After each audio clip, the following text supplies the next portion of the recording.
Shalom, shalom, peuple de Dieu, soyez richement bénis dans le nom puissant de notre Seigneur Nazareth et qu'il donne sa paix, sa joie en abondance. Aujourd'hui, nous allons parler du parler en langue, oui, un don de l'esprit qui est cependant très mal compris dans beaucoup de milieux chrétiens et qui porte à confusion dans la vie de beaucoup de chrétiens.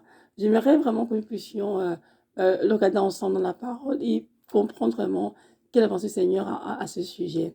Il y a beaucoup de chrétiens qui disent que le parler en langue est une langue démoniaque, donc ceux qui parlent en langue sont des fous. Il y en a qui disent aussi que le parler en langue n'existe pas du tout. Il y en a qui disent que le parler en langue, en fait, c'est parler aux démons et non à Dieu. Alors, que nous disons là-dessus, clairement? Parce que nous lisons la parole dans 1 Corinthiens 12, verset 1, l'apôtre Paul a dit ceci aux Corinthiens, recherchez la charité. Verset 1. Verset 2, il a dit ceci, aspirez aux dons spirituels dont nous devons comprendre par ces deux versets que notre Dieu nous invite à marcher en amour. Petit 1, vous savez pourquoi il nous invite à marcher en amour, qu'il dit de rechercher la charité, qu'il est l'amour divin, l'amour agapé, parce qu'en fait, les dons du Saint-Esprit s'opèrent l'amour de Dieu. L'amour de Dieu, les dons du Saint-Esprit ne s'opéreront pas du tout, malheureusement, peu importe notre foi, peu importe nos connaissances. Nous devons retenir que la foi, elle est agissante par l'amour et que les dons du Saint-Esprit s'opèrent, se manifestent là où l'amour de Dieu règne, c'est-à-dire l'amour agapé, l'amour divin, dont il me fait mention dans 1 Corinthiens 13, que je vous invite à lire à la maison. Dans cette vidéo, je ne vais pas lire tous les textes parce que c'est assez long, mais je vous invite vraiment à lire à la maison 1 Corinthiens 12 qui parle des dons, 1 Corinthiens 13 qui parle de l'amour, l'amour agapé, et 1 Corinthiens 14 qui détaille bien c'est quoi le parler en langue. Amen. Le parler en langue est un don de Saint-Esprit et c'est biblique. C'est pourquoi l'apôtre Paul a enseigné là-dessus. Les dons dans nos vies sont repartis par le Saint-Esprit. Il les donne à chacun comme il le veut. Il y a plusieurs dons, plusieurs ministères. Et tous ces dons sont opérés par un même esprit et les ministères sont régis sous le même Seigneur. Donc, il fait le Seigneur ce qu'il veut comme bon lui semble. Il y en a qui ont reçu le don de prophétie, d'autres le don de parler en d'autres langues, d'autres le don de miracle, de guérison. Bref, peu importe le don, comprenez que c'est l'œuvre du Saint-Esprit en nous. Maintenant, parler en langue. Qu'est-ce que c'est? Dans 1 Corinthiens 14, l'apôtre Paul dit que nous devons aspirer au don. Nous devons demander au Seigneur la grâce que le Saint-Esprit manifeste en nous. Et le Saint-Esprit nous donner le don de prier en langue. C'est quoi parler en langue? Parler en langue, c'est dire des mystères au Seigneur par l'Esprit. Et c'est une langue qui est comprise par Dieu. L'être ne peut pas comprendre la langue, encore moins les démons et Satan. Donc c'est une langue par laquelle le chrétien dit des mystères à Dieu. Donc c'est une langue qui est inintelligible pour nous qui sommes humains. On peut le comprendre avec l'intellect humain. Amen. Et ceux qui la comprendront, ce sont ceux à qui je donne le don d'interprétation des langues. Le parler en langue est très biblique. Ça peut être dit dans Corinthiens 14. Je rends grâce à Dieu que je parle langue plus que vous tous. Amen. Et dans le chapitre 1 Corinthiens 14, l'apôtre nous dit clairement qu'il parle langue plus que tous les chrétiens dont il enseigne à l'époque. Il dit aussi que nous devons, pour nous qui prions en langue, demander au Seigneur nom d'interprétation. Pourquoi? Parce que le prier en langue n'est pas pour aller dans l'église pour se faire voir, pour épater la galerie. Le prier en langue, parler en langue, c'est un don que Dieu nous donne pour nous-mêmes. Quelqu'un qui prie en langue, c'est un chrétien qui s'édifie soi-même beaucoup et qui rend au Seigneur d'excellentes actions de grâce, nous dit la parole. Donc celui qui prie en langue, c'est pour les autres, mais c'est pour lui et le Seigneur. Parce que tu pries en langue, tu es en train de parler directement à Dieu qui est assis sur son trône, dans un langage que tu ne comprends pas, toi qui es en train de prier, toi le chrétien. Cependant, Dieu te fait grâce de donner le don d'interprétation des langues ou bien donner ce don à quelqu'un qui est près de toi et qu'elle te dise ce que tu as dit en langue. Amen. Donc, nous devons aspirer à ce don. Ce don qui est très important parce que c'est une langue, comme je l'ai dit au début, que les démons et les satans ne comprennent pas. Même des prêtres que vous élevez en langue, ce sont des prêtres qui sont puissants et qui détruisent dans le monde spirituel démoniaque les œuvres des ténèbres. Donc, un chrétien doit vraiment parler beaucoup en langue parce que tout ce que pendant qu'on s'édifie soi-même. Et aussi, on rend au Seigneur d'excellentes actions de grâce. Amen. Cependant, nous devons savoir que le pardon peut se faire dans l'Église, mais de manière très ordonnée. Si quelqu'un parle la langue dans l'Église, il faudrait que la personne aussi puisse l'interpréter, ou que quelqu'un à côté ait reçu le don d'interprétation pour le faire. Autrement, ce serait parler une langue à laquelle on ne peut pas dire Amen, parce que si tu parles en langue dans l'Église, à haute voix, ceux qui sont assis ne vont pas dire Amen parce qu'ils n'ont pas compris ce que tu as dit. Soit si quelqu'un dans l'assemblée interprète ce que tu as dit dans une langue intellectuelle, intelligible, je veux dire, là on pourrait dire oui, Amen à ce que tu as dit. Vous comprenez? Donc il faut éviter de mal utiliser la langue. Il faut éviter de faire n'importe quoi avec la langue. La langue, c'est pour toi, le chrétien. C'est pour moi qui sont de prêcher.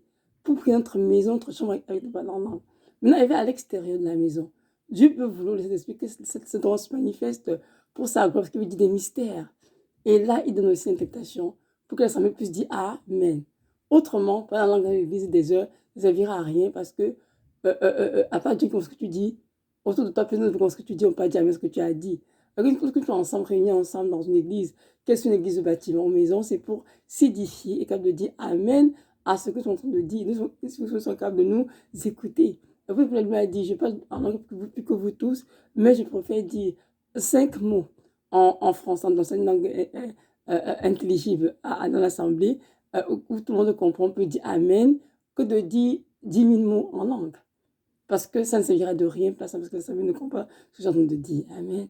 Donc, comprenons bien que le parler en langue est un don du Saint-Esprit. C'est très biblique et c'est un don que les chrétiens doivent rechercher.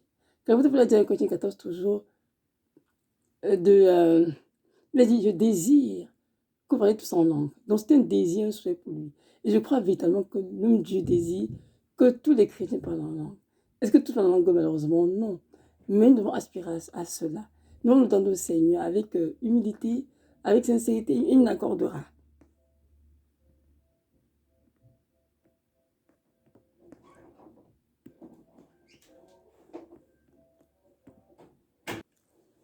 Nous devons rechercher le don de parler en langue parce que c'est un don qui est très important. Et je peux vous assurer que cela fait des dégâts dans le monde des ténèbres. Moi qui vous enseigne là-dessus, lorsque je m'avais au Seigneur, je ne parlais pas en langue. Ce n'est que 3-4 ans après que j'ai fait le Saint-Esprit et je l'ai reçu, le don de parler en langue. Et bien sûr, Dieu m'a vraiment enseigné à l'exercer. Parce que ce qu'on ne l'exerce pas très souvent, on peut le perdre. Mais plus on le parle, plus Dieu va augmenter notre vocabulaire. Donc, des personnes de langue, j'ai jamais reçu personnellement. Mais je sais qu'il fut dans ma vie où le Seigneur m'a vraiment ébloui. Il a donné la grâce à un frère de la voix près de moi. Et j'étais vraiment, comment dirais-je, j'étais vraiment agréablement surprise. Donc, je vais vous raconter. Il fut un jour, je suis mariée en passant. Donc, le frère, c'est mon mari en passant. Donc, je dormais et j'ai fait un rêve, un cauchemar. Franchement, un rêve qui est tout à fait lugubre, sale, un rêve vraiment terrible. Et je me suis réveillée, j'étais tellement triste. Et je me suis dit, Seigneur, je ne vais pas te dire, pas mon mari, je vais juste te prier que tu me parles parce que je suis tellement sous le choc que je ne veux pas le dire à qui que ce soit. Et à l'habitude, on se réveille le matin, tous les deux, on priait, on quittait la chambre. Donc, on s'est réveillé ce jour-là et on a dit bonjour et qu'on a commencé à prier comme d'habitude. Et lorsqu'on priait, lui priait en français. Mais moi, je priais en langue, tellement j'étais sous le choc en fait. Je priais en langue. Je priais en langue, mais vraiment, j'étais, Seigneur, je t'en prie, parle-moi, je ne comprends pas ce qui ne va pas. Et là, on a prié. Et quand on a fait la prière, maman a demandé, ma chérie, qu'est-ce qui te dérange? Je dis non, je dis rien, pourquoi? Il dit si quelque chose te dérange. Je dis mais qu'est-ce qui me dérange? Il me dit, tout à l'heure quand tu priais, tu priais en langue. Je dis oui. Il me dit, t'as une en français. Je dis oui en français. Il m'a dit, quand tu pries en langue, Dans mon oreille, j'entends ce que tu disais en français. Et tu as dit à Dieu que tu as fait un rêve qui te trouble énormément et qui t'attriste beaucoup et que tu voudrais qu'il te parle, qu'il intervienne. Il dit, Dieu m'a dit, je te dis, ne pas t'inquiéter du tout. Que tu restes tranquille, que tu quittes ta paix, il comprend de tout. J'étais sous le choc. Parce qu'en effet, ce matin, je n'ai pas dit un seul mot en français. Il est fait en français, tous moi, je prie en langue. Et ce jour-là, il m'a dit, donne tes résultats à ta mari pour qu'il entende ce que tu dis, Evelyne. Il a dit, continue de prier en langue, mon enfant. Parce que j'entends ce que tu dis. Et parfois, il y a des sujets dans nos vies sont tellement délicats, c'est mieux de s'adresser au Seigneur en langue et non en français, dans une langue que je dis intelligible. Amen.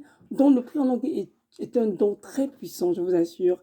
Pour vous qui êtes des chrétiens, en tout cas affermis, qui entrent au ciel, je vous encourage vraiment à mettre de côté tous les faux enseignements dessus, tout ce qui était dit, que c'est démoniaque, que c'est biblique et tout, de côté, libérez votre esprit, et le Seigneur humblement, ce dont je crois qu'il va vous l'accorder parce que je crois son désir que tout chrétien puisse parler en langue. Amen. Aussi, une petite manière pour vous encourager. Vous savez, il finit, histoire de la nuit, je me réveille en pleine nuit, je prie beaucoup en langue. Hein, beaucoup, beaucoup en langue. Et il fait matin, une petite sœur à moi, elle m'a dit, cette nuit, j'étais en enfer et le Seigneur. Et pendant ce qu'on était en enfer, il y avait un grand feu qui venait et détruisait tous les œuvres de Satan. Et Satan disait, mais d'où vient ce feu? Qui est à l'occasion de ce feu? Il disait, ces démons, éteignez ce feu. Et ces démons disaient, maître, on peut l'éteindre parce que ce feu est trop fort. Et il dit, Satan disait, allez éteindre ce feu. Il n'arrive à éteindre le feu. Le Seigneur dit à la petite sœur avec qui il était, cette petite fille-là, il a dit, il a dit, est-ce que tu sais pourquoi il y a autant de feu? Et l'enfant a dit non. Il dit que c'est ta maman qui est en train de prier.